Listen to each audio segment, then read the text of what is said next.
We are in the midst of a culture war.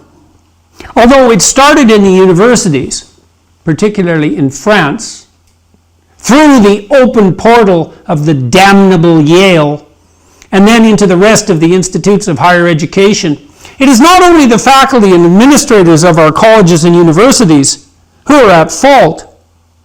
Those charged with the privilege and responsibility of running the corporate world are lining up to kowtow at the DIE altar, diversity, inclusivity, and equity, at a rate that exceeds, and with a cowardice comparable to that characterizing the most contemptible of pencil-necked academics. I'd hope that CEOs in particular, evil capitalists all, would reject this nonsense, this idiot postmodernism with its denial of any objective world, divine or material, this appalling and murderous Marxist wolfery in sheep's clothing. But it turns out that the left's ability to weaponize guilt and the contempt that far too many in the business world have for ideas have proved an unstoppable combination. Perhaps I should have seen this coming. Part of what doomed the benighted universities was a thoughtless corporatism, the introduction of managerial speak among the administrators, too many of whom were failed and therefore demoralized lecturers and researchers, turning in desperation to ape the business world, when all academics worth their salt, so to speak, at least have the spine to have some contempt for their competitors on the public status front, deserved as it is in some ways, or not. And I knew too from extensive experience talking to corporate types that the human resources departments were impossibly resentful and corrupt and ill-informed and desperate for power at any cost. And even worse than the dreadful HR/DIE combination, perhaps, if that is even possible, is the new corporate and government craze for environment, social, and governance dicta, so-called ESGs, as every idiot fad needs an oh-so-in-the-know acronym. As one set of corporate consulting half-wits and moral posturers put it, quote, investors are increasingly applying these non-financial factors as part of their analysis process to identify material risks and growth opportunities. ESG metrics are not commonly part of mandatory financial reporting, though companies are increasingly making disclosures in their annual report or in a standalone sustainability report. Non-financial factors applied to identify material risks, standalone sustainability reports. All this smacks of central planning, not to mention a low, shallow, self-justifying moralizing, which can and does in no wise stand in for genuine ethical action. Those planet-saving sustainability goals can simply and finally not be instituted from the top down, particularly not when they will be both formulated and enforced by people who are very interested in looking good, but very short on experience, ability, and wisdom. CEOs, how can you not see? Oh yes, there's that contempt for ideas again. There's that guilty pandering to the utopian leftist mob. The DIE mandates and ESG disclosures and the massive administrative bureaucracy that thrives on such pseudo work is precisely equivalent to the worst sort of fifth column. You CEOs are elevating the least competent people in your corporations, that's you, human resources personnel, to the highest positions of decision-making and company planning, turning over your hiring decisions to those deluded enough to think that diversity is a substitute for ability, and to believe that equity merely means equality of opportunity. What does it mean? How about you take the time to find out? A hint. It means equality of outcome, a principle utterly and absolutely antithetical to every free market principle ever established, and a doctrine as opposed to the operations of the capitalist world as anything conceivable produced by the dread imagination of the hypothetical bastard child of Karl Marx and Michel Foucault. And if you can't see this, or worse, won't, then you are either too ignorant to be doing what you are doing, or willfully blind in precisely the manner that will usher in the darkest of days you can possibly imagine. And what of ESG principles? Do I know of what I speak? Well, throughout 2010 and 2011, I worked with the sole Canadian contingent on the UN's 2012 Original Sustainability Plan document, Resilient People, Resilient Planet, a Future Worth Choosing. And I learned something about how such sausages were made.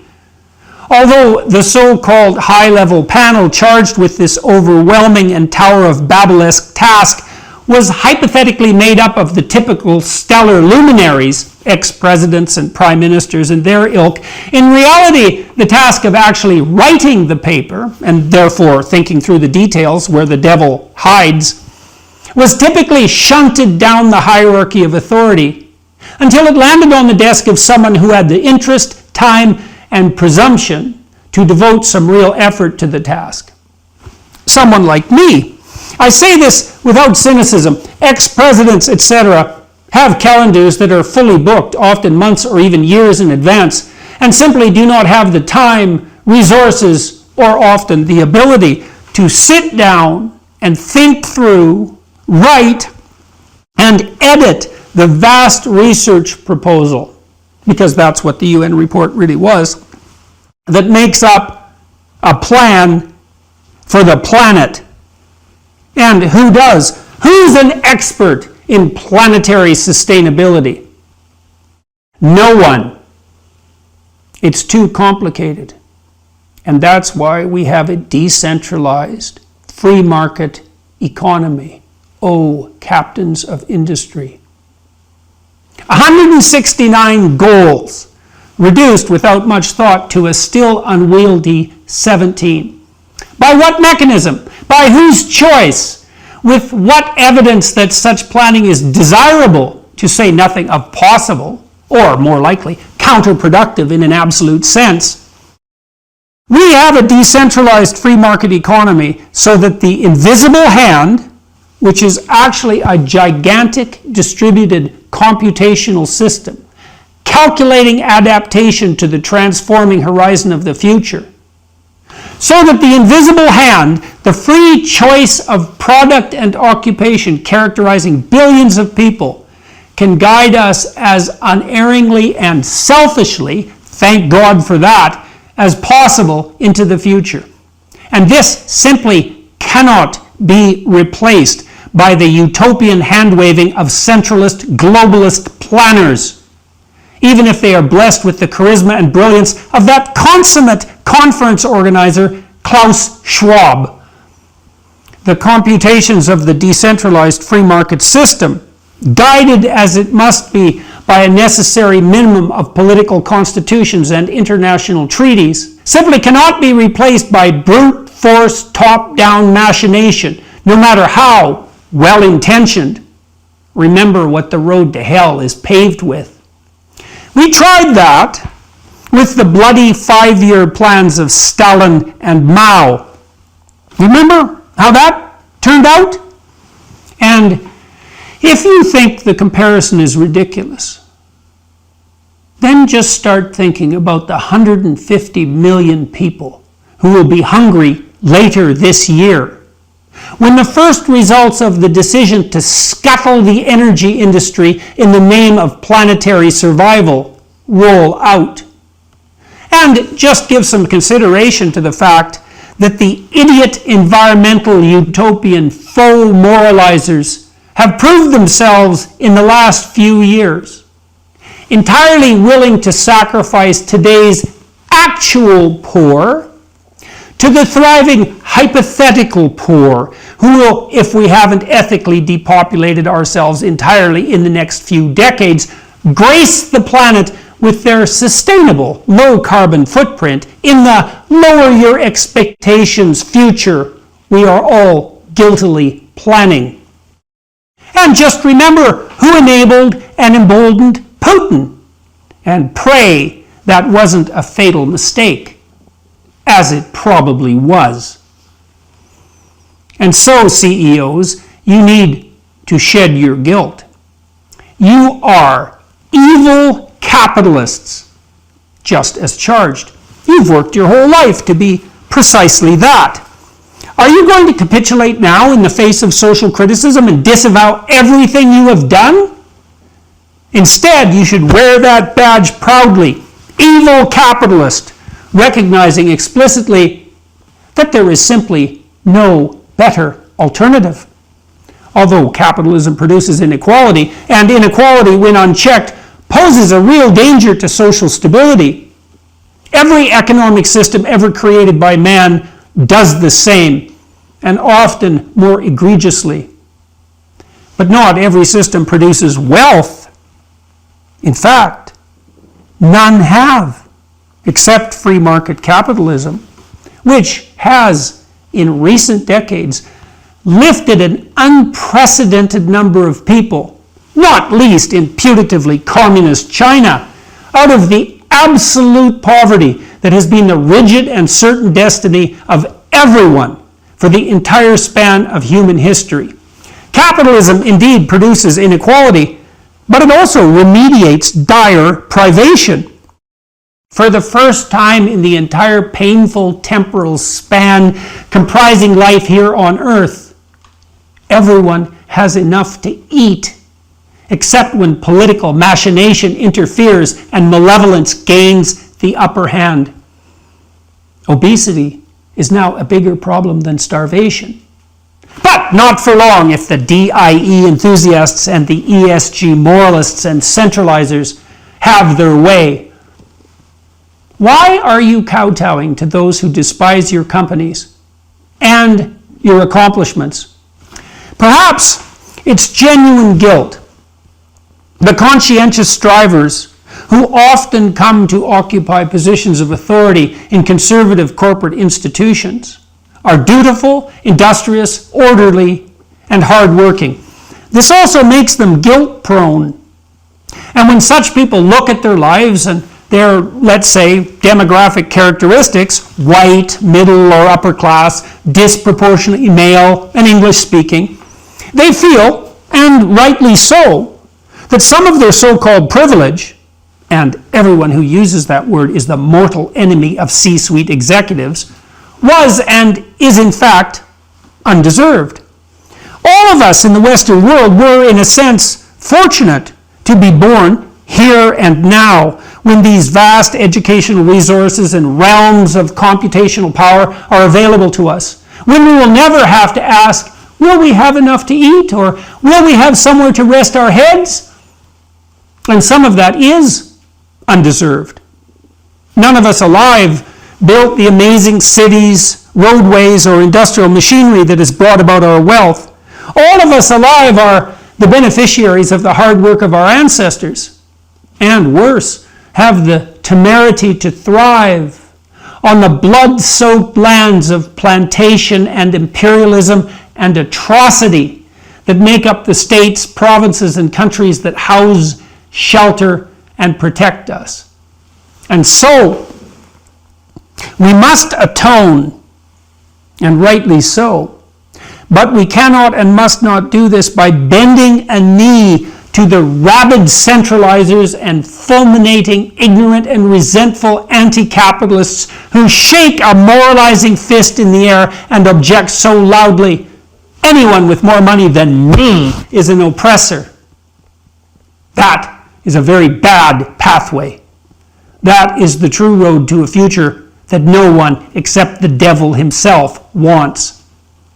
So, if you are a CEO and you are wringing your hands about the planet, and you wake up at 3 in the morning upbraiding yourself for your shenanigans on the moral front, your untrammeled and narrowly self-serving greed in the service of your hedonism and narcissism, then do what you must most truly do to become a better person.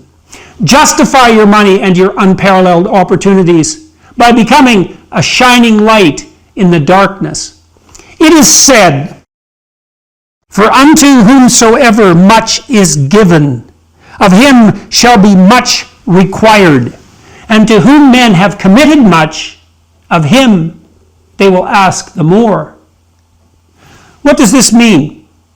It means, as the rest of the Sermon on the Mount insists, that the way to pay for privilege is by doing the good that is commensurate with that privilege. And this is the way out of the guilt, CEOs, that makes you such easy targets for the demented and satanic moralizing of the accuser.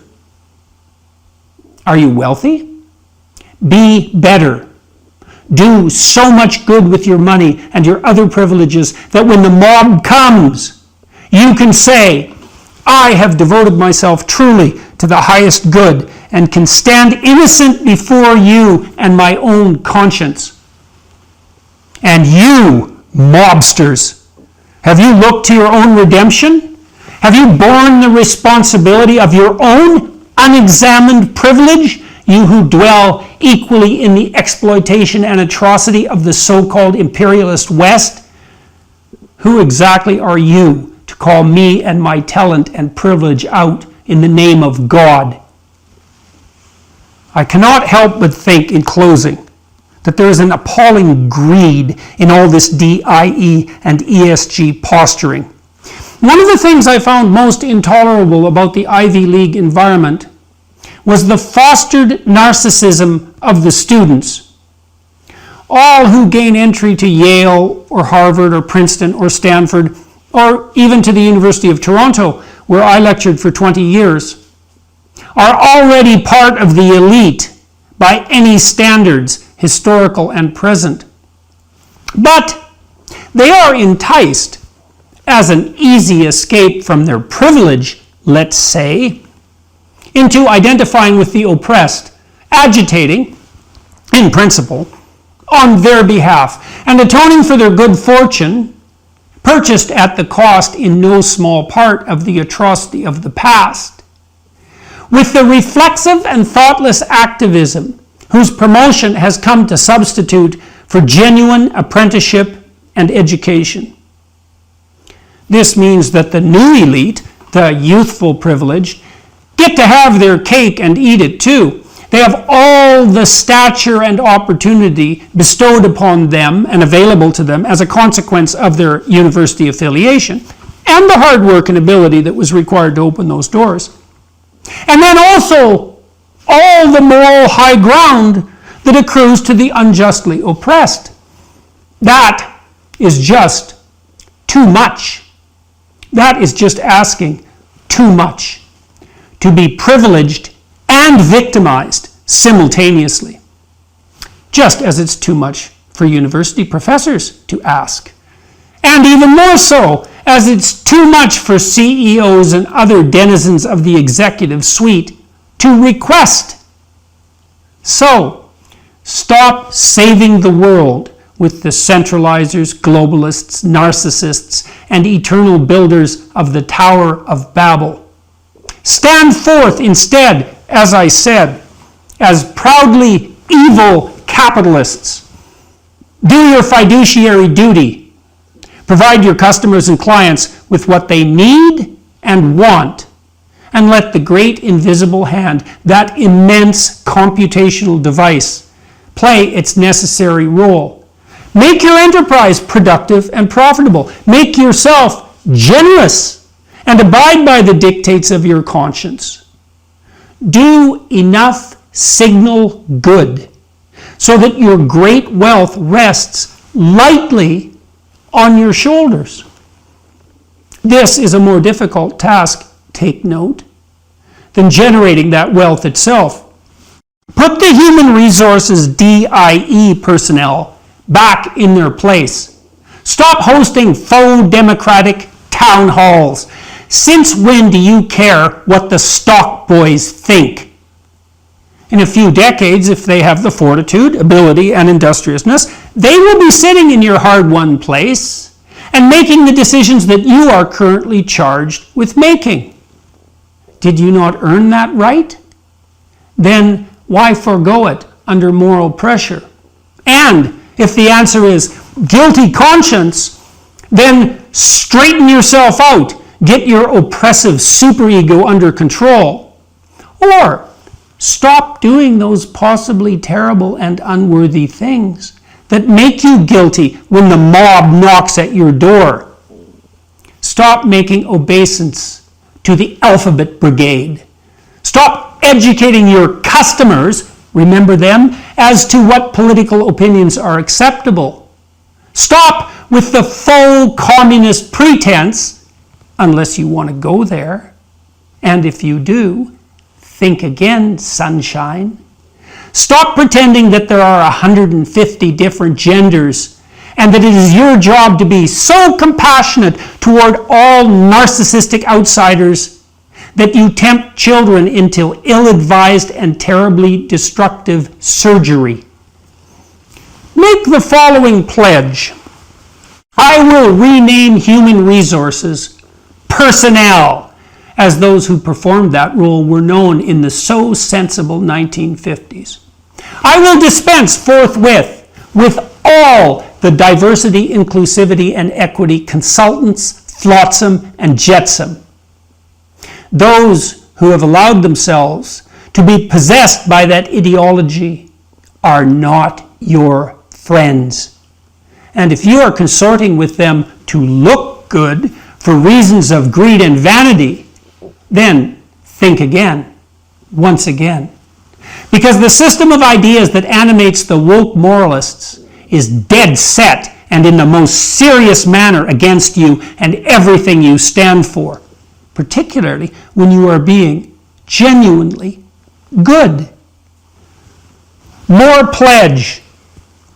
I will stop flirting with the grandiose ESG mavens. Isn't saving your company enough? Do you really have to so casually and thoughtlessly save the world too? Have some humility and stay in your already plenty large wheelhouse. And more on the pledge front. I will pay some more attention to the realm of philosophical, even theological ideas. As I said,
and as so many are insisting, we are in a conceptual war, CEOs, and it goes all the way to the bottom. What side do you want to be on when the chips are down? Don't be thinking you can play both sides against the middle. The deepest chasms of hell are reserved for those who play that game. Don't be thinking either that you can cheaply escape from the burdens of your responsibility with all that money and so-called power, that you can pull the wool over the eyes of the human resources moralists, that acquiescing to their insane demands will solve any problems whatsoever, or that you will not be called upon directly to account for your privilege in the most real of senses. Pledge further. I will stop manipulating the psyches of my employees. I will stop educating them politically. And I will stop anyone in my company from ever doing so.